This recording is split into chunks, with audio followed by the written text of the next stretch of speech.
नमस्कार and welcome आरटेक education चॅनलमध्ये आपलं हार्दिक हार्दिक स्वागत। आजचा हा व्हिडिओ 12वीमध्ये असलेल्या विद्यार्थ्यांकरिता जे की नीटची तयारी करत आहेत, त्यांना नीटची परीक्षा देण्यासाठी किंवा 12वी पूर्ण असलेले अशा विद्यार्थ्यांसाठीचा हा व्हिडिओ खास करून ग्रामीण भागातील विद्यार्थी तसेच या नीटच्या संदर्भामध्ये 2025 चे जे अर्ज सुरू झालेले आहेत तर त्या अर्जाची पूर्वतयारी, त्याच्यामध्ये कुठल्या गोष्टीची काळजी घ्यावी, कुठल्या गोष्टीची तयारी करावी जेणेकरून अर्ज भरायला सगळ्या विद्यार्थ्यांना हे एकदम सोप्या पद्धतीने जाईल। तर आपण आता पुढचं बघणार आहोत। राष्ट्रीय परीक्षा एजन्सी जी आहे, नॅशनल टेस्टिंग एजन्सी, जे की शिक्षा मंत्रालय, मिनिस्ट्री ऑफ एज्युकेशन या डिपार्टमेंटल अंतर्गत नीट 2025 ऑनलाईन फॉर्म, या ऑनलाईन फॉर्मला ही सगळी आपण म्हणता येईल की सगळी प्रोसिजर आता ही सुरू झालेली असून अर्ज आता भरायला सुरुवात झालेली आहे। तर ही नीट परीक्षा जी आहे तर याच्यामध्ये आपल्याला याची पात्रता काय आहे, कोण अर्ज करू शकतो, कोणासाठी आहे, कुठल्या कोर्ससाठी ही परीक्षा द्यावी लागते किंवा कुठल्या गोष्टीसाठी आपण यासाठी प्रिपेअर होऊ शकतो। MBBS साठी, BAMS साठी, BHMS साठी, BUMS साठी, BSMS साठी, BDS साठी, BPTS साठी, BOTS साठी, BA SLPI साठी, BP साठी and O plus BSc nursing AFMS या वैद्यकीय अभ्यासक्रमाच्या प्रवेशासाठी नीट प्रवेश परीक्षा देणे अत्यावश्यक आहे। तर हे नीट परीक्षा जी काही आता येऊ घातलेली आहे तिची नीट CET 2025 आहे, त्या संदर्भामध्ये ऑनलाईन फॉर्म कसा भरायचा याच्या संबंधी आपण ऑनलाईन कसा भरायचा या संबंधी स्वतंत्र व्हिडिओ बनवणार असून यामध्ये आपण त्याची पूर्वतयारी म्हणून याच्यामध्ये कुठले कागदपत्र लागणार आहेत, त्याची महत्त्वाची माहिती काय आहे, त्यानंतर त्या फॉर्मची तारीख काय आहे, त्याच्या फीस काय आहे, स्ट्रक्चर कसं आहे फीसचं, त्यानंतर फॉर्मसाठी आपल्याला पूर्वतयारी कशी करायची या संबंधितचा हा व्हिडिओ।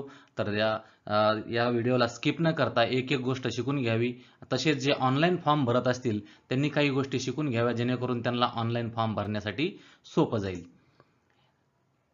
तर आपण आता पुढे बघत आहोत की या ठिकाणी आपण फॉर्मची तयारी करत असताना त्याच्यामध्ये या फॉर्ममध्ये स्वाक्षरी नमुना, पासपोर्ट फोटो नमुना, फोटो साईज, दोन्ही हाताचे ठसे हे कसे घ्यायचे याची सविस्तर माहिती आपण आता पुढे देणार आहोत। या व्हिडिओच्या उद्देशामध्ये आपल्याला ह्या नीट 2025 फॉर्म महत्त्वपूर्ण माहिती आपल्याला कुठल्या कुठल्या गोष्टीसाठी आपल्याला याच्यामध्ये मदत होणार आहे। तर टायमिंग सेव्हिंग होणार आहे, आपला टाइम सेव्हिंग या परीक्षेसाठी या माहितीमुळे वेळेची बचत होणार आहे। त्यानंतर टाइम टेबल जे आहे तर वेळापत्रक समजल्यामुळे आपल्या ऐन वेळेला धावपळ होत नाही। त्यानंतर डॉक्युमेंट्स, आपल्याला कागदपत्र कोणकोणते लागतील याची सविस्तर माहिती, त्यानंतर फोटो आणि सिग्नेचर कसे, त्याचा आकार किती, त्याची साईज किती, त्याच्यानंतर बोटाचे ठसे कसे घ्यायचे, पासपोर्ट फोटो कसा बनवायचा त्या संबंधितचा आपल्याला याच्यामध्ये आयडिया येऊन जाणार आहे आणि त्याची माहिती या ठिकाणी मिळणार आहे। आपण या परीक्षेसाठी पात्रता काय आहे नेमकी आणि याच्यामध्ये कोण अर्ज भरू शकतो, ज्यामध्ये आपल्याला बघता येईल की फिजिक्स, केमिस्ट्री, बायोलॉजी या विषयासह 12वी उत्तीर्ण असलेले विद्यार्थी किंवा 12वीस बसलेले किंवा समकक्ष विद्यार्थी, त्यानंतर किंवा दिलेल्या विषयासह पदवी उत्तीर्ण, पदवीस बसलेले अर्जदार किंवा त्याच्या समकक्ष असलेले विद्यार्थी या ठिकाणी अर्ज भरण्यासाठी पात्र आहेत। त्यानंतर आपण आता पुढे बघणार आहोत की या परीक्षेला अर्ज करण्याचं वेळापत्रक काय आहे। ज्या अधिसूचना आलेली आहे त्या अधिसूचनेमध्ये स्पष्ट सांगितलेलं आहे की अर्ज भरायला सुरुवात झालेली असून 7 फेब्रुवारी पासून सुरू झालेले आहे तर ते 7 मार्च 2025 पर्यंत चालणार आहे। त्यानंतर त्या फॉर्म भरण्याचा कालावधी हा 7 मार्च 2025 रोजी रात्री 11:50 तो फॉर्म भरण्याचा कालावधी संपणार आहे। त्यानंतर जे काही फॉर्म भरल्यानंतर करेक्शन आणि जे काही म्हणजे त्रुटी असतील त्या पूर्तता करण्यासाठी त्याला अवधी दिलेला आहे, तो राहील नंतर 9 ते 11 मार्च 2025 ला। त्यानंतर आपण आता बघणार आहोत की अर्ज भरण्यास वयोमर्यादा काय आहे, की अर्ज भरणाऱ्याचं वय किती असावं। अर्जदाराचा जन्म हा 31 डिसेंबर 2008 रोजी किंवा त्यापूर्वी झालेला असावा। म्हणजेच अर्जदार जो आहे, अर्ज करणारा जो आहे तो 31 डिसेंबर 2008 रोजीच्या पूर्वीचा जन्म असावा त्याचा, तो त्या ठिकाणी अर्जास पात्र ठरतो। त्यानंतर आपण आता पुढील गोष्ट बघणार आहोत, त्याच्यामध्ये आहेत आवश्यक कागदपत्र कोणती। तर याच्यामध्ये आपल्याला या अर्ज भरण्यासाठी आवश्यक कागदपत्र लागणार आहेत, त्यासोबतच काही इतर गोष्टीही लागणार आहेत. तर त्याच्यामध्ये सर्वप्रथम आहे की मोबाईल नंबर जो आहे तो प्रत्येकाचा कंपल्सरी आहे, मोबाईल नंबर लागणार आहे. त्यानंतर अल्टरनेट मोबाईल नंबर जो आहे तर तो असेल तर चालतं अल्टरनेट नंबर. जर एखादा नंबर बंद पडल्यास त्याची दुसरं मेसेजसाठी दुसरा अल्टरनेट नंबर द्यावा लागतो. नसेल तर चालतो, एक नंबर असेल तरी चालतो. त्यानंतर आपली ईमेल आय डी जी आहे ती कंपल्सरी आहे. ॲडिशनल तुमच्या इच्छेप्रमाणे ॲडिशनल ईमेल आय डी तुम्ही त्याच्यामध्ये दुसरी टाकू शकता. त्यानंतर आपल्याला कंपल्सरी लागणारी गोष्ट आहे ती म्हणजे आधार कार्ड. आणि आधार कार्ड असं असावं की ज्या ठिकाणी त्या आधार कार्डला मोबाईल नंबर लिंक असावा. हे आधार कार्ड कंपल्सरी असून त्याच्याशिवाय फॉर्म भरता येणार नाही. त्यानंतर 10वीचं रिझल्टचं सर्टिफिकेट जे आहे तर त्या ठिकाणी आपल्याला लागणार आहे. त्यानंतर 11वीचा रिझल्टचं सर्टिफिकेट लागणार आहे. त्यानंतर 12वी रिझल्ट असल्यास नसल्यास काही हरकत नाही, जे शिकत आहे त्यांनी कंटिन्यू करावं. नंतर ॲप्लिकंटची साईन जी आहे ती सिग्नेचरला लागणार आहे. आता याच्यासोबत काही गोष्टी पुढं पण आपण काय लागणार आहे त्या संबंधामध्ये आपण अधिकची माहिती पुढे बघणार आहोत. तर त्या ठिकाणी हा जर व्हिडिओ तुम्हाला आवडला असेल तर नक्कीच लाईक शेअर करा आणि त्या ठिकाणी आपल्या मित्रांना रिकमेंड करून सबस्क्राईब करण्याचा नक्कीच प्रयत्न करा. आणि त्या ठिकाणी आपण फोटो आणि आपल्या हाताचे ठसे, बोटाचे ठसे आणि सिग्नेचर कशी स्वरूपात असावी त्याची आपण पुढं माहिती बघणारच आहोत. त्या अगोदर आपण बघत आहोत आता अर्जाची फीस किती आहे. आता अर्जाची फीस या ठिकाणी अर्ज करत असताना ओपन कॅटेगरीमधले जे आहेत त्या सर्व विद्यार्थ्यांकरिता 1700 रुपये फीस आहे. त्यानंतर आर्थिकदृष्ट्या दुर्बल जे आहेत किंवा ओबीसी आहेत नॉन क्रिमिलेअरसाठी तर त्या ठिकाणी 1600 रुपये त्यांच्यासाठीची फीस आहे. आणि त्यानंतर अनुसूचित जाती, अनुसूचित जमाती, अपंग असतील, दिव्यांग असतील, ट्रान्सजेंडर असतील तर त्यांच्यासाठी 1000 परीक्षा फीस राहणार आहे. तर आता पुढे बघणार आहोत की या ठिकाणी अर्ज करत असताना आपल्याला फोटो आणि सिग्नेचर आणि त्याच्यानंतर आपल्या बोटाचे ठसे त्याचं काय रूल आहे, त्याच्यामध्ये त्याला नेमकं कुठल्या गोष्टीचं आपल्याला त्या ठिकाणी काय म्हणजे काळजी घेतली पाहिजे आणि त्या ठिकाणी ते कुठल्या गोष्टीचं स्वरूपामध्ये आपल्याला ते अपलोड करावं लागणार आहे. तर त्याची सविस्तर माहिती या ठिकाणी आहे, ती काळजीपूर्वक समजून घ्या, व्हिडिओ स्किप करू नका. एकदा तुम्ही ही माहिती लक्षात आली तुमच्या की बऱ्याचशा अनेक अर्जामध्ये ह्याच पद्धतीची माहिती असते तर ती तुम्हाला त्या ठिकाणी कामी येऊ शकते. त्या ठिकाणी हा व्हिडिओ जर तुम्हाला योग्य आणि अशा सुटसुटीत भाषेत जर समजत असेल आणि या ठिकाणी तुम्हाला जर काही प्रतिक्रिया द्यायची असेल तर नक्कीच कमेंट करून तुम्ही देऊ शकता.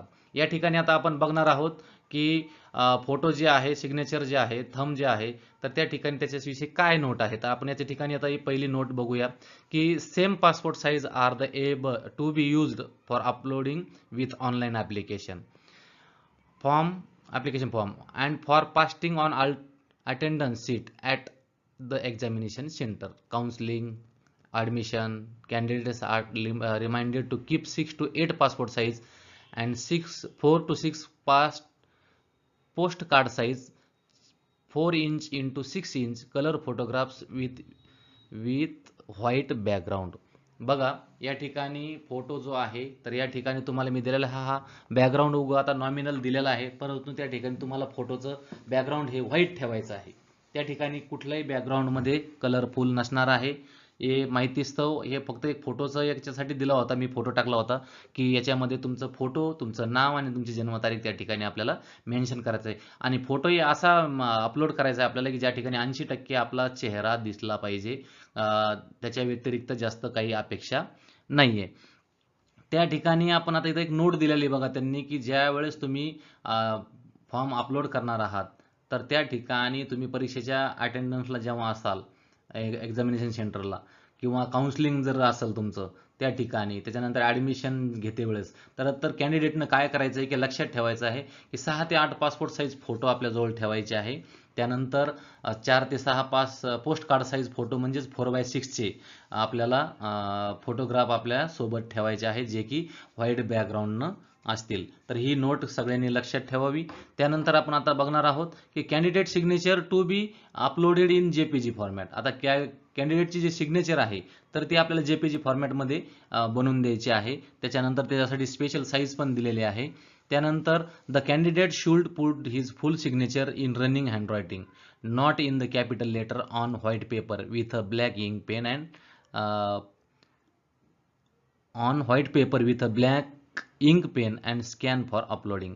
तर या ठिकाणी आपल्याला जी काही सिग्नेचर लिहायची आहे त्या ठिकाणी विद्यार्थ्यांनी पूर्ण सिग्नेचर या ठिकाणी करायची आहे आणि त्या ठिकाणी कॅपिटलमध्ये न करता आपली सिग्नेचर त्या ठिकाणी आपल्याला कोऱ्या पेजवर, जे की त्या ठिकाणी तुम्ही काळा किंवा काळ्या पेननंच त्या ठिकाणी आपण केल्यानंतर काळ्या पेननं एक म्हणजे उद्देश असतो की ती अपलोड करताना ब्लर होत नाही आणि स्पष्ट अशी आपली सिग्नेचर त्या ठिकाणी दिसते, म्हणून काळ्या पेननं आपल्याला त्या ठिकाणी अपलोडिंगच्या टायमाला पांढऱ्या कागदावर काळ्या पेननं आपल्याला सही करून ती अपलोडिंगसाठी तयार ठेवायची आहे.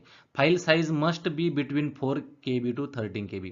आता ही जी सिग्नेचर आहे तिचं जी साईज आहे त्या ठिकाणी 4 KB ते 30 KB ठेवायचं आहे. The unsigned online application form will be rejected. आणि जर सिग्नेचर केलेले जर फॉर्म नसतील तर ते फॉर्म रिजेक्ट केल्या जाईल.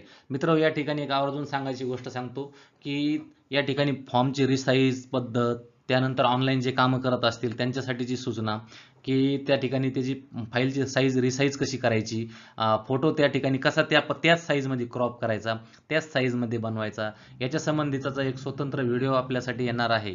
त्या ठिकाणी तो लवकरच बनवण्यात येईल. त्यामुळे आपल्या चॅनलला सबस्क्राईब करून ठेवा, जेणेकरून आणि बेल का आयकॉनला तुम्ही क्लिक केल्यानंतर तुम्हाला नवीन नवीन अपडेट जे व्हिडिओ आलेले आहेत ते तुम्हाला लवकर समजतील. त्यानंतर आपण आता बघणार आहोत पुढे की त्या ठिकाणी in case someone else signature has been uploaded the candidate shall be cancelled and the case will be considered as un unfair means case. जर तुम्हाला अपलोड करते वेळेस जर तुम्ही तुमची ओरिजिनल सिग्नेचर अपलोड न करता जर तुम्ही इतर कुठली तरी सिग्नेचर त्या ठिकाणी डुप्लिकेट सिग्नेचर टाकून जर फॉर्म भरला गेला तर त्या ठिकाणी ते अनफेअर समजल्या जाईल, इलिगल समजले जाईल आणि त्या ठिकाणी आपण कारवाईस पात्र राहाल. Criminal action as per laws and the land shall be also initiated. त्या ठिकाणी कायद्याचं उल्लंघन कुणी करायचं नाही आहे. त्या ठिकाणी क्रिमिनलचं जो काही केस आहे त्या ठिकाणी गुन्हा म्हणून त्याला दाखल केला जाईल. Candidate left and right hand finger and thumb impression to be uploaded in JPG format. आता या ठिकाणी आपण तुम्ही बघू शकता की जे पुढं जे तुम्हाला बोटं दिसतात, हाताचे थंब दिसतात, त्या ठिकाणी आपण ज्यावेळेस थंब घेणार आहोत तर त्या पद्धतीचे आपल्याला थंब घ्यायचे की डाव्या हाताचा थंब आणि त्यानंतर थंब इम्प्रेस जे आहेत, बोटाचे ठसे आहेत आणि उजव्या हाताचे ठसे आहे, या ठिकाणी तुम्ही पुढे बघू शकता की त्या ठिकाणी तुम्हाला ते दिलेले आहे. आणि त्या ठिकाणी हे फोटो माहितीच्या स्वरूपात असून या पद्धतीनं तुम्हाला ते राईट हँड आणि लेफ्ट हँडचे थंब तुम्हाला घ्यायचे आहे. The candidate should put left and right finger and thumb impression. दोन्ही हाताचे तुम्हाला थंब इम्प्रेशन द्यायचे आहेत, एका पेजवर घ्यायचे आहेत. ते file size must be between 10 KB ते 20 KB 200 KB दरम्यान ते राहणार आहे. तर फाईल रिसाईज संदर्भामध्ये एकदम आणि सोपा आणि सुटसुटीत व्हिडिओ तो आपल्याला लवकरच या ठिकाणी आपल्या चॅनलवर बघायला मिळणार आहे की ऑनलाईनमध्ये डेस्कटॉपवर करत असताना पण करता येतं आणि मोबाईलमध्ये पण तुम्ही रिसाईज कशी करायची तर त्या ठिकाणी आपण त्या संबंधीचा व्हिडिओ बघणार आहोत. Further unclear left and right finger and thumb impression in online application form will also be rejected.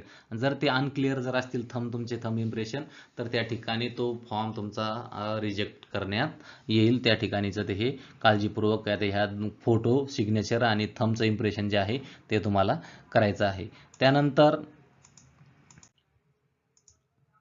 याच्यासोबतच आपल्याला आणखीन काही गोष्टी सांगायच्या राहिल्या होत्या की या ठिकाणी तुम्हाला अपंगत्वाचं प्रमाणपत्र पण सुद्धा लागणार आहे आणि त्यानंतर तुमचं कास्ट सर्टिफिकेट व्हॅलिडिटी झालेलं असेल तर ते पण चालेल किंवा कास्ट सर्टिफिकेट त्या ठिकाणी लागणार असून या संबंधीमध्ये तुम्हाला अधिकची जर माहिती पाहिजे असेल तर त्या ठिकाणी जी अधिसूचना आहे ते डिस्क्रिप्शनमध्ये मी त्याची लिंक देणार आहे.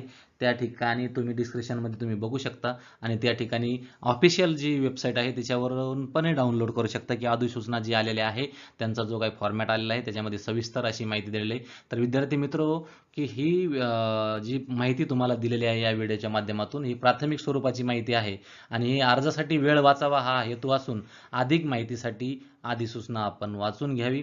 जर आपणास अर्ज ऑनलाईन भरण्यासाठी जर व्हिडिओ स्वरूपात माहिती हवी असेल तर तसा कमेंट करून सांगा, तसा व्हिडिओ पण बनवता येईल. कारण की या ठिकाणी प्राथमिक स्वरूपाची आपण माहिती देत आहोत. जर ऑनलाईन अर्ज करण्यासाठी जर तुम्हाला ऑनलाईन स्वतः भरणार असाल आणि तुम्हाला स्वतः भरण्याची इच्छुक असाल तर ऑनलाईन कसा भरायचा या संबंधिताचा स्वतंत्र व्हिडिओ आपण आता लवकरच अपलोड करत आहोत. तसा कमेंट करून सांगा, नक्कीच त्यानुसार तुम्हाला तो ऑनलाईन भरण्यासाठीचा व्हिडिओ टाकण्यात येईल. धन्यवाद. अधिक माहितीसाठी आपल्या चॅनलला सबस्क्राईब करून ठेवा. आणि या ठिकाणी आपल्या मित्रांना पण शेअर करा. सर्व व्हिडिओ पाहिल्याबद्दल पुन्हा एकदा